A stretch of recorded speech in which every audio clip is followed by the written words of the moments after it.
boa noite a todos. Uma satisfação estar nessa terça-feira colaborando aí de alguma forma para a gente conversar um pouco sobre a mensagem do Evangelho. Agradecer também a direção do Centro Espírita Ceareiros de Jesus. E hoje nós iremos falar no capítulo 7, Bem-aventurados os pobres de espírito, item 11, o orgulho e a humildade. Mas antes, como de habitual, a nossa oração. Senhor Jesus, que a tua bondade se estenda a todos os corações que neste momento estão aflitos. Pedimos, Mestre, que a tua paz, o teu amor cheguem a todos os lares, a todos esses corações. Que tenhamos uma noite de aprendizado, de boa conversa. Seja conosco, Jesus, que assim seja. Muito bem. A mensagem destacada no Evangelho, repetindo, capítulo 7, Bem-aventurados os pobres de espírito, item 11, o orgulho e a humildade, é do Espírito Lacordaire, então, de 1863, onde esse Espírito ele vai abordar alguns aspectos de como que o orgulho nos prejudica e como a humildade é uma virtude que se opõe ao orgulho. Então, o que nós podemos dizer, recordando Jesus? Jesus destacou muitas vezes, frente aos fariseus, que é o problema da hipocrisia. Então, o que era a hipocrisia tecnicamente falando? Os fariseus, aqueles que tinham uma preocupação muito exterior no exercício da sua profissão de fé, mas, como Jesus sempre reforçava, eram caiados por fora e cheios de podridão por dentro, ou seja, aquilo que era exterior era muito bem feito, seguido à risca, mas no interior dessas pessoas havia uma podridão. Dentro dessa podridão estava o orgulho, que fomenta a hipocrisia. Por que isso? Sendo nós orgulhosos, nós vamos ter muita dificuldade em reconhecermos que somos hipócritas, que fazemos aquilo que não fazemos aquilo que falamos. Então, e essa condição, ela é um impedimento muito grande para o nosso progresso espiritual, para o nosso aperfeiçoamento moral. Ela impede que nós também assimilamos conhecimentos necessários. Não só ela impede que nós façamos algo, nós também nos tornamos, graças ao orgulho, refratários a todo ensinamento, a toda informação que é muito importante para o nosso dia a dia também. Geralmente nós fazemos orações, fazemos preces, pedimos ajuda, imploramos auxílio. No momento que nós estamos passando, nós pedimos proteção. Aqueles que precisam sair de casa fazem as suas orações e falam: Deus me proteja, proteja minha família, proteja meu marido. Imagine aquele que trabalha no hospital e a família vê ele saindo de manhã ou à noite para ir trabalhar e pensa: Deus, proteja meu pai, minha mãe, meu irmão, N coisas. Nós fazemos os nossos pedidos, fazemos as nossas orações. E também nós pedimos intuições diante dos problemas que nos afligem. Ora, se eu tenho se esse orgulho é muito exacerbado na minha forma de viver, eu me torno refratário aos bons conselhos. Eu não identifico esses bons conselhos. Eles chegam, os bons espíritos, o meu espírito protetor está à minha volta, sempre pronto a me auxiliar. Mas o meu orgulho faz com que eu seja uma espécie de, eu vou usar uma expressão, um neologismo, um teflon espiritual. Sabe o teflon, aquele da panela, que não gruda a fritura, não gruda nada? O orgulho é um teflon espiritual que impede que as boas coisas grudem em nós, cheguem até nós. E por causa disso, nós ficamos muito mais suscetíveis aos maus conselhos, às más orientações, porque nós estamos em sintonia com espíritos igualmente orgulhosos. E isso atravanca o nosso dia a dia, prejudica o nosso dia a dia nas tarefas mais simples às tarefas mais complexas. A humildade ela é não mais do que a vacina, ela é um tratamento profilático contra o orgulho. Agora, nós vamos nos tornar humildes da noite para o dia? Eu vou abandonar o orgulho amanhã, terminando essa aula, ou esse bate-papo, ou saindo da nossa casa espírita, lendo um livro consolador, um livro doutrinário, eu vou deixar de ser orgulhoso? Evidente que não. Ou seja, nós vamos passar diversas experiências, diversas coisas vão chegar até nós para que esse orgulho vai sendo burilado, ele vai sendo lapidado, ele vai sendo polido. Né? Quando a gente faz um polimento de um objeto, aquela camada grossa, né? Pensa numa peça de prata, de bronze, de cobre, que fica envelhecida e fica escura, ela perde o brilho. Vamos comparar isso com o orgulho. Esse escurecimento do metal, né? Do metal nobre ou do metal vulgar, né? Ele pode ser esse orgulho. É uma casca, é algo que tira a nossa beleza espiritual, a nossa beleza de alma. Conforme nós vamos polindo, burilando, né, tratando esse metal, o brilho volta. Ele volta à sua originalidade, ele volta a ser para aquilo que ele foi projetado. Né? Ele foi feito para aquilo, para brilhar, para ter o destaque do seu formato, da sua beleza, da sua utilidade. Nós, espíritos, também somos assim. Há diversas atitudes que vai incrustando algo no nosso ser. Então, nós vamos nos escurecendo, entre aspas. Então, as experiências terrestres, semelhante ao polimento do metal, elas também vão polindo, vão burilando a nossa consciência, né, o nosso comportamento, a nossa maneira de pensar. E a humildade faz com que nós aceitemos isso. Não aquele aceite assim, tá bom, é assim mesmo, tanto faz. Não, isso é despeito. A humildade faz com que nós aceitemos com compreensão as adversidades que chegam na nossa vida. Há uma confusão muito grande que relaciona humildade com pobreza. Isso, falando aqui da questão material aqui da Terra, isso é um engodo, né? É um engano. Porque a humildade está ligada, é uma virtude, uma conquista do espírito. Seja ele encarnado aqui na Terra, rico ou pobre, culto ou ignorante. Evidente que várias conquistas que nós vamos tendo na questão intelectual e moral colabora para que nós tenhamos essa humildade mais consolidada. O maior exemplo de humildade que nós vamos destacar, e os Espíritos destacam isso para Kardec no Livro dos Espíritos, colocando Jesus como um exemplo a ser seguido, é Jesus.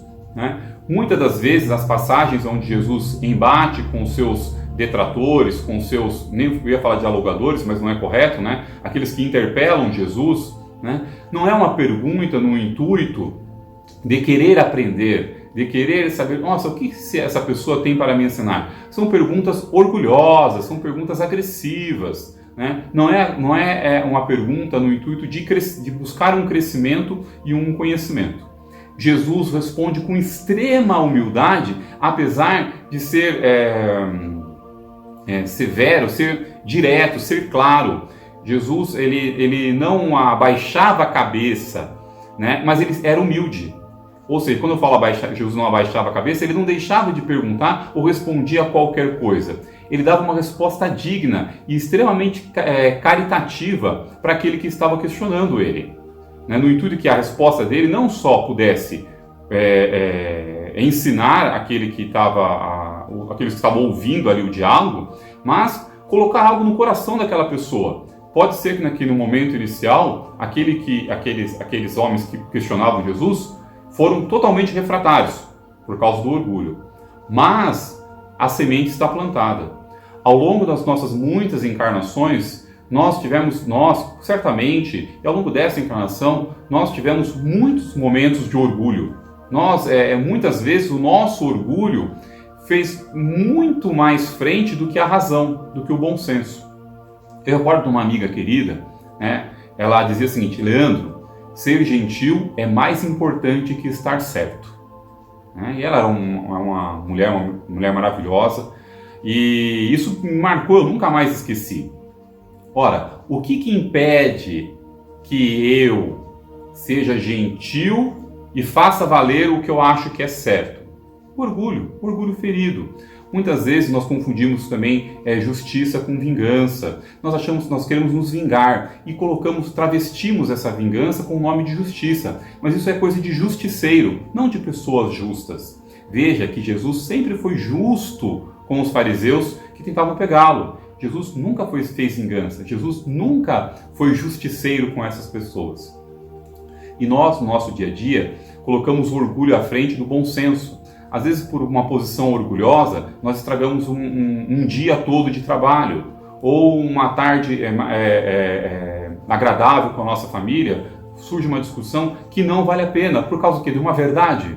Sei lá, quem que esqueceu de dobrar a cama? Quem que ficou de lavar a louça e não lavou? Desde essas coisas comezinhas do dia a dia no nosso lar, até questões no trabalho. Por que não mandou aquele e-mail? Por que deixou de mandar? Olha, ele não falou assim, usou essa palavra. Será que vale a pena um conflito por causa disso? Né? Esse é o ponto. Se esse conflito valer a pena, suponhamos que você esteja coberto de razão. Realmente alguém tentou pregar uma peça, foi agressivo, e você está certo, realmente o outro foi agressivo. Mas o revide, né, a retaliação que você possa promover, o ganho que você vai ter, o gasto de energia, o empenho mental que você já está tendo em articular alguma coisa para responder o e-mail, o zap, mandar uma carta. Bom, hoje não carta, mas vai que alguém mande uma carta, não é mesmo? Vale a pena? É satisfatório esse desgaste? Será que muitas vezes um silêncio, não aquele silêncio despeitado, mas o silêncio de explicação, olha, vamos dar tempo ao tempo? Muitas vezes o silêncio é uma boa resposta, né? Talvez não tanto para o outro, que talvez não esteja num momento de compreender, mas para nós, né? A gente esperar e nos perguntarmos, por que eu fiquei nervoso com isso? Por que o meu primeiro pensamento foi de agressão, foi de revide? Isso é orgulho, né? E esse pensamento, esse autoquestionamento é humildade, né? Nós começando a construir a humildade dentro de nós. O contrário disso é o orgulho, é nós colocando o nosso orgulho, a nossa vaidade à frente das coisas que nos cercam. E o Espírito, numa mensagem aqui, no final, eu gostaria de dar um destaque, me permitam estar lendo. Ele diz o seguinte: despertai, meus irmãos, meus amigos, que a voz dos Espíritos vos toque o coração. Sede generosos e caridosos, sem ostentação. Quer dizer, fazei o bem com humildade. Que cada um vá demolindo aos poucos os altares elevados do orgulho.